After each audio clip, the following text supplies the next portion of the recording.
ESPN.com put together an all-time NBA Top 100 list, and on Tuesday, they released the top 10 point guards of all time. No surprise. Magic Johnson tops that list. A little bit of a surprise, though, is that Steph Curry is already number 4. Stephen A., how high can Steph Curry climb on this list? Well, first things first, considering that this is the subject of basketball, I feel an obligation to bring this up. I do not understand for the life of me how Nate Tiny Archibald is not on this list. Number one, he should be on this list. The great Nate Tiny Archibald, who in his third season in the NBA averaged 34 points and 11 assists. Let's keep that in mind, number one. Number two, I don't understand how John Stockton, as great as he was, leading the league in assists 9 times, absolutely fabulous, even though giving the ball to Karl Malone and pick and rolls was most of his work. I don't understand how he ranks ahead of Isaiah Thomas. I don't get that either. To me, Stockton was not better than Isaiah Thomas. Isaiah Thomas should have still been on the original Dream Team. If it wasn't for all of that noise about him and Jordan, he would have been on the original Dream Team in 1992, the Olympic Games in Barcelona.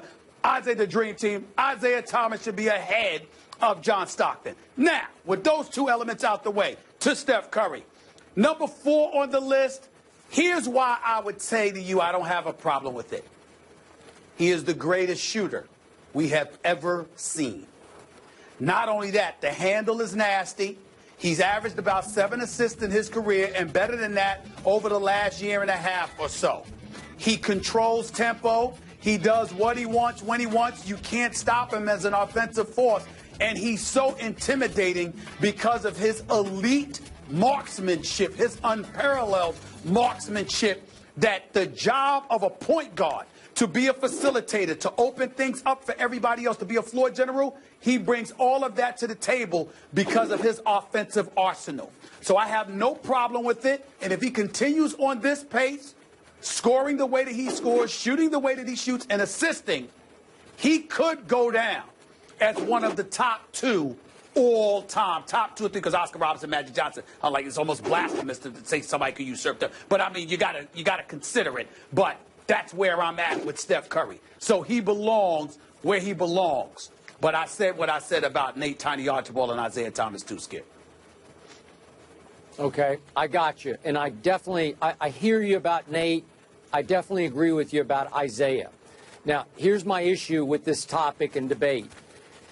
What's your definition of a point guard? We keep getting back to, is it pass first or shoot first? Is it combo guard we're talking about? Is it more 2 guard than 1 guard? I don't know what the definition, what are the rules here? How are you reading into this? Well, how I'm reading into it, Skip, is that I'm looking like, for example, it's an interesting question because when I thought about it initially, I was saying no, because if this were Russell Westbrook, then we would be all over him in a negative capacity because he's a scoring guard as opposed to the true facilitator and orchestrator. The difference is Steph Curry truly is a floor general. He's just a floor general that can really, really shoot.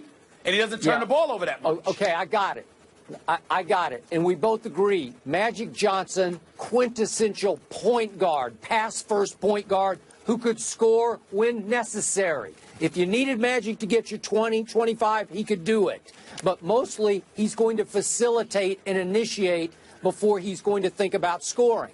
With Steph, more and more this year, I see him becoming more 2 guard than 1 guard.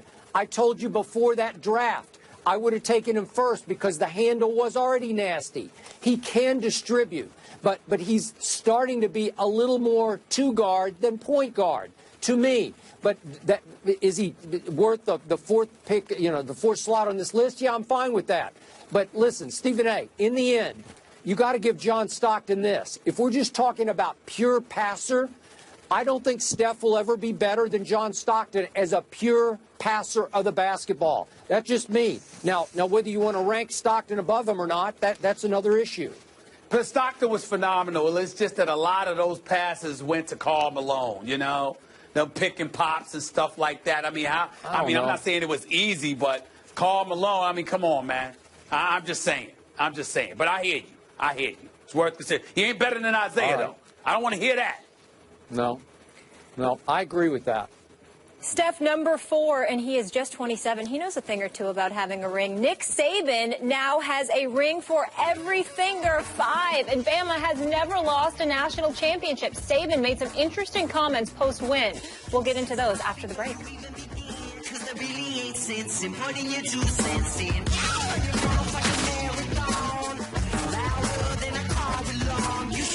Meanwhile, yesterday, at the post-national championship game press conference, 5-time championship coach Nick Saban talked about the challenges of preparing his team for the title game.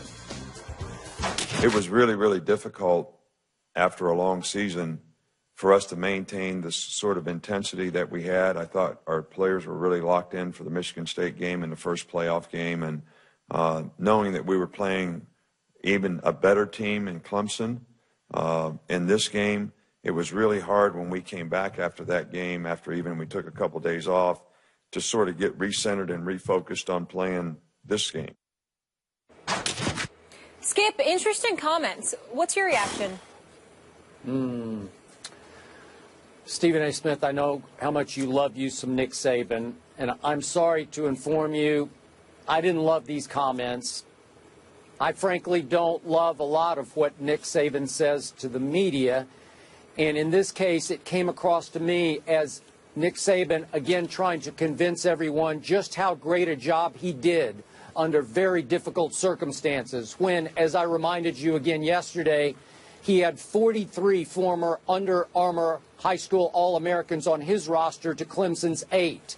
He might also have been trying to make something of an excuse for a defense that he coaches, his forte, his expertise, that once again got torched on the national big game stage as Clemson scored 40 points to obviously Alabama's 45.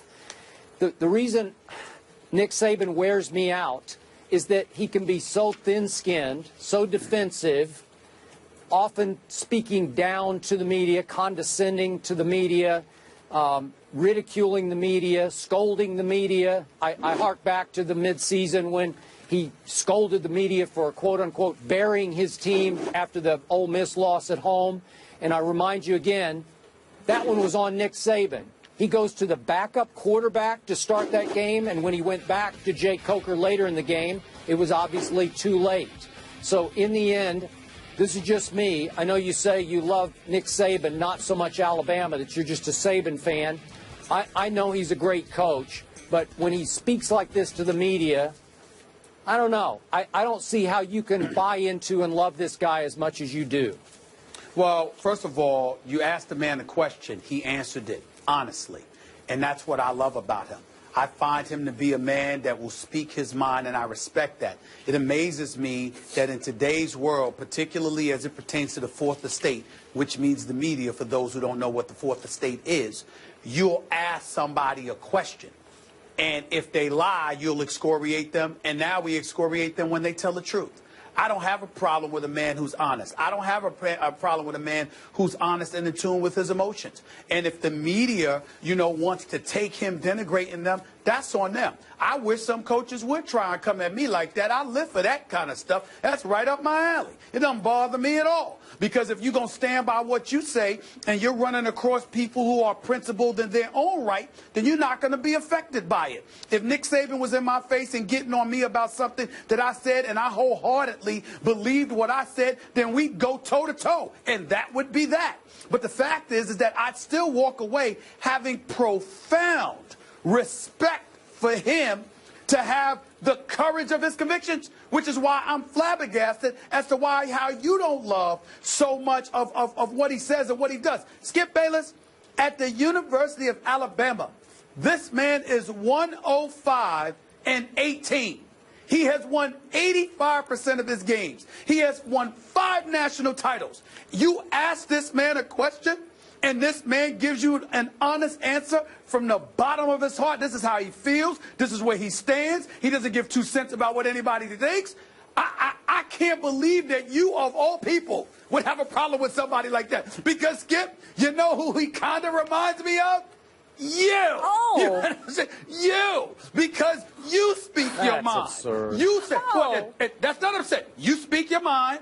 You stand up for what you believe. You back it up with facts. You're not misinformed. and your perspective sometimes is challenged, and more importantly, your willingness to convey and verbalize your perspective is consistently challenged. How in God's name could you, of all people, have a problem with Nick Saban? I can't think of anybody more like him. I really can't. I can. First of all, I'm not the head coach at Alabama. I don't regularly speak to large groups of reporters, to the media. I speak mostly only to you and occasionally to the Ryan Clarks that we have on the desk, and we are debating topics. We are trying to stand by our convictions and our points of view.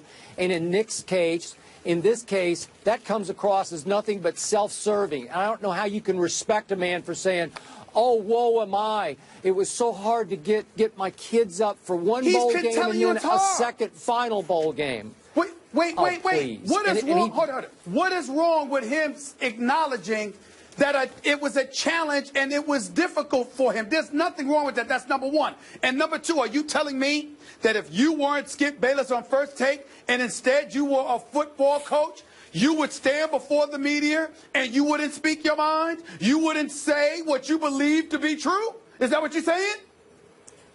Yeah, but after I won the championship, I wouldn't be so self-serving to try to convince everyone how great a job I did that people don't understand because it was so difficult.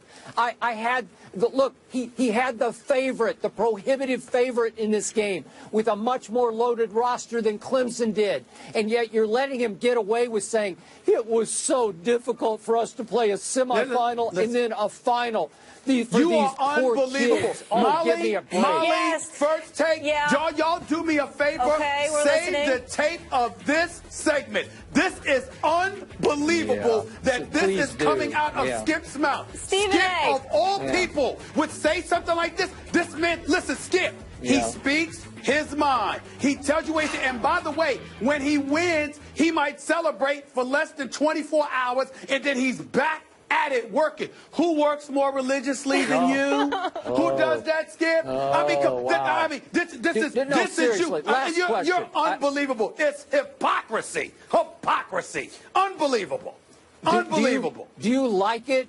Do you like it when he constantly scolds the media for its point of view and for not taking Alabama seriously enough? Please. Skip, I'd love it. If I was writing, covering Alabama, Nick Saban would be talking to, he'd have at least a 1-week session about me because we'd be going back and forth, back and forth. He's entitled to his opinion, and I'm entitled to mine. We'd be going at it. I don't understand it personally. I really, to me, Nick Saban for a reporter is heaven. He is heaven for a reporter. Heaven. I don't want him to change one bit. I love the guy. I love him. I really do. I love the way he does his job. I really do.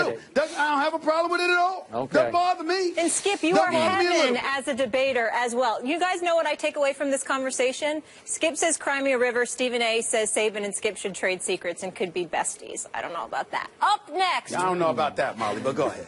I stretched it a little. Yes, Pretty degrading. Vontez Burfict supposedly spit on a player. Where's Ryan Clark?